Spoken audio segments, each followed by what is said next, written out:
의식이란 무엇인가에 대해서 새로운 양자 이론에 근거하여 말씀드리겠습니다. 의식이 무엇인가에 대해서는 인류의 역사가 시작하면서부터 꾸준히 질문을 해왔으나 오늘날까지 그 정답을 얻지 못하고 있습니다.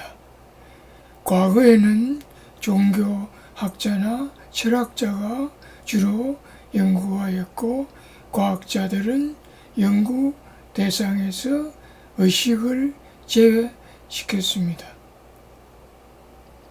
한때 과학계에서는 의식, 정신, 마음, 영혼 등은 금기어로 되었고 만약 연구 논문에서 이런 용어가 사용되면 학술 잡지에 게재가 불가능하였습니다. 그러나 20세기 이후에는 인지과학, 정신의학, 신경과학, 생물학, 심지어 물리학 분야에서도 의식이 무엇인가를 입증하려는 노력을 기울이고 있습니다. 그 결과 오늘날 과학적 관점에서 의식은 인간의 뇌의 신경 세포들이 함께 작동할 때 발생하는 생리적 현상으로 규정하는 것이 주류를 이루고 있습니다. 그러나 물질적인 뇌 세포에서 비물질적인 의식이 발생한다는 것은 정말로 이해하기 어려운 점이 있습니다. 그래서 생각이 깊은 학자들은 의식에 대한 연구를 다른 각도에서 탐구하기 시작하였습니다. 그것은 바로 양자 물리학이었습니다. 그러나 표준 양자 물리학인 코펜하겐 해석의 관점에서 의식을 탐구하기 시작하자 곧바로 장벽에 부딪히게 되었습니다. 그 이유는 슈레딩거 파동방정식을 제외하고는 코펜하겐 해석은 불완전하고 불합리적이라고 생각했기 때문입니다. 코펜하겐 해석에서 다음과 같은 것들이 문제점이라고 지적되었습니다. 1. 파동함수의 붕괴에 의하여 아원자 입자가 탄생한다고 하면서 파동함수의 정체가 무엇인가를 설명하지 않았습니다. 2. 파동함수가 붕괴하는 과정에서 관찰 혹은 측정이 관여한다고 하면서 관찰 행위가 정확히 무엇인가를 설명하지 않았습니다. 3. 입자와 파동은 상보성의 관계라고 하면서 상보성이 정확히 어떤 의미인가를 설명하지 않았습니다. 4. 파동방정식의 해를 구해서 얻어진 부사의 복소수항을 제곱하여 허수를 제거하였는데 왜 허수를 제거해야만 하는지 그 이유를 설명하지 않았습니다. 5. 코펜하겐 해석은 왜 아원자의 미시 세계에만 적용되고 중시 세계 및 거시 세계에는 적용할 수 없는지 그 이유를 설명하지 않았습니다.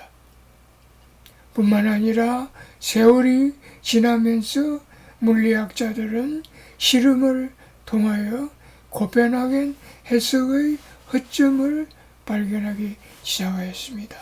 예를 들면 다음과 같습니다. 1. 과학기술의 발전으로 과학자들은 아원자 입자의 경로가 매우 실제적이라는 것을 관찰할 수 있었습니다. 그래서 고에너지 물리학 실험에서 입자 경로를 관찰하는 것이 일상적인 일이 되었습니다. 그래서 아원자 입자는 객관적 존재임이 입증되었습니다. 2. 코펜하겐 해석에서는 상보성 원리에 의하여 파동과 입자의 거동을 동시에 관찰할 수 없다고 주장했으나 과학자들의 연구에 의해서 그렇지 않다는 것이 입증되었습니다. 3. 코펜하겐 해석에서는 양자 현상은 원자보다 작은 미시 세계만 적용된다고 주장했으나 분자와 같은 중시 세계의 물질에서도 양자 현상이 관찰됨이 입증되었습니다.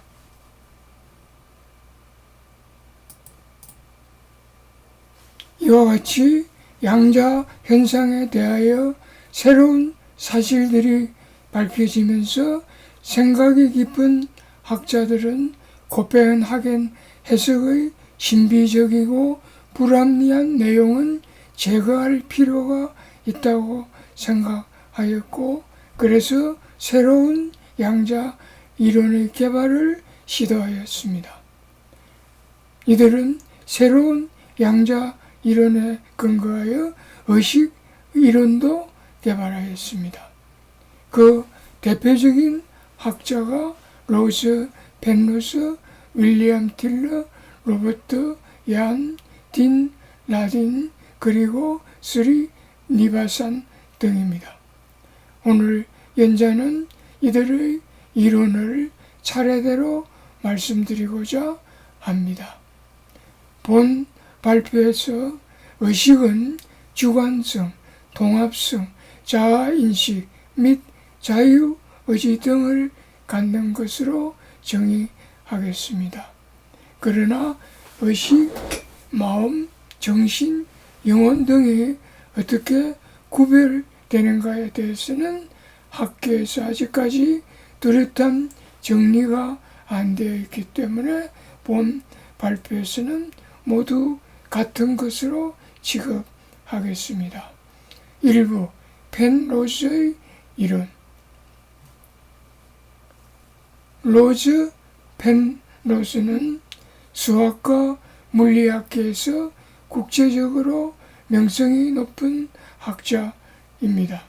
그는 블랙홀 형성과 준 결정에 관한 획기적인 연구를 발표했습니다.